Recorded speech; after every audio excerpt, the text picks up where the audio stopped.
যদি আমরা হিন্দু ধর্ম বিলং করার জন্য যদি আমাদের মুর্শিদাবাদ থেকে শুরু করে পেহেলগাঁও আমাদের যদি মৃত্যুবরণ করতে হয়, এবং এটাকে যারা এর নিন্দা করে না, আমি বলবো তারা সবচেয়ে বড় সাম্প্রদায়িক। নিন্দার কোনো ভাষা নেই, ধিক্কার জানানোর কোনো ভাষা নেই, সারা পৃথিবী ছিছি করছে।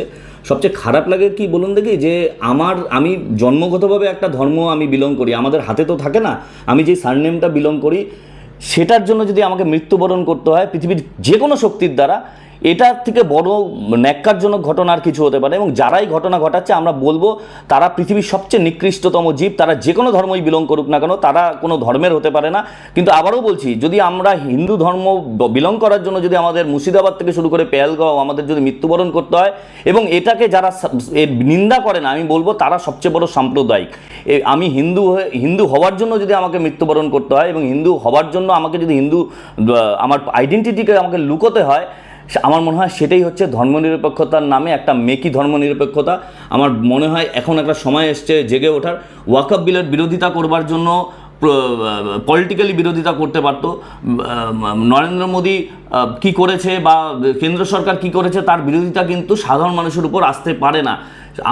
আমার বিশ্বাস এখানে ওয়াকফ বিলের বিরোধিতা নয়, এটা তাদের একেবারেই তাদের যে ভাবনার যে উলঙ্গ দিক সেটা প্রকট হচ্ছে সারা পৃথিবীর কাছে। এটা কোনোদিন চলতে পারে না পৃথিবীতে। এই ঘটনা আমাদেরকে চোখে আঙুল দিয়ে দেখিয়ে দিল যে ভারতবর্ষে ধর্মনিরপেক্ষতার নামে যে একটা মেকি পন্থা চলছে, সেই পন্থার বিরুদ্ধে আওয়াজ তোলার সময় এসছে।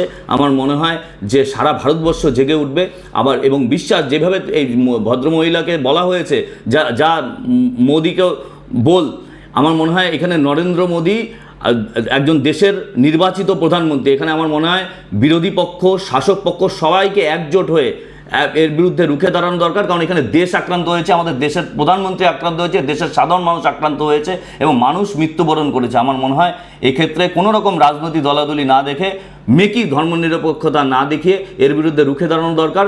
এবং আমার বিশ্বাস যে যেভাবে প্রশাসনিক তৎপরতা চলছে, যেভাবে কূটনৈতিক তৎপরতা চলছে, আমার বিশ্বাস যে পাকিস্তানকে এবার, আজকেও পাকিস্তান তার সীমান্তে তাদের অস্ত্র যে চুক্তি সেটা তারা লঙ্ঘন করে তারা গোলাবারুদ চালিয়েছে।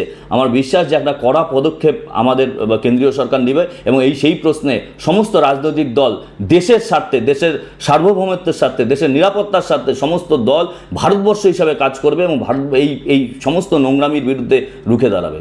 কি মনে হয়, মানে ভূস্বর্গ একটা আতঙ্কের জায়গা হয়ে উঠলো আরও একবার? হ্যাঁ, ভূস্বর্গ আতঙ্কের জায়গা না, ভূস্বর্গ তো আমাদের দেশের গর্ব। এটা তো কোনো নির্দিষ্ট কোনো ধর্মের জায়গা নয়। এটা সারা ভারতবর্ষের যে বিবিধের মধ্যে মিলনমহান ভারতবর্ষের যে ইউনিটি ইন ডাইভার্সিটি যে রয়েছে, তার একটা সবচেয়ে বড়